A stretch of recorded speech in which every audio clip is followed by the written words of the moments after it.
بسم اللہ الرحمن الرحیم۔ السلام علیکم ورحمۃ اللہ وبرکاتہ۔ ناظرین گرامی، مالی تنگی دور کرنے کے لیے وظیفہ نمبر 1، سب سے پہلے گناہوں سے توبہ کریں اور استغفار کی کثرت کریں۔ استغفار کی کثرت سے مال و اولاد میں ہر طرح کی خیر و برکت کا وعدہ قرآن مجید میں موجود ہے۔ نمبر 2، نماز و روزے کی پابندی کریں۔ نمبر 3، زکوٰۃ واجب ہے تو وقت پر ادا کرے۔ نمبر 4، سود سے دور رہے۔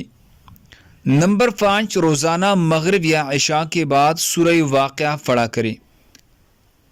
نمبر 6، اگر داڑھی منڈواتے یا کترا کر ایک مشت سے کم رکھتے ہیں تو اس سے توبہ کریں۔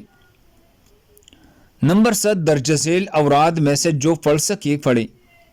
روزانہ 21 بار پڑھے اللہم اکفنی بحلالک عن حرامک واغننی بفضلک عمن سواک۔ اللہم اکفنی بحلالک عن حرامک واغننی بفضلک عمن سواک۔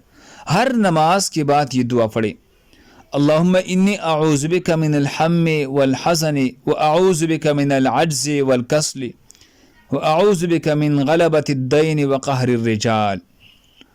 اللہ ہم سب کو اس پر عمل کرنے کی توفیق عطا فرمائے۔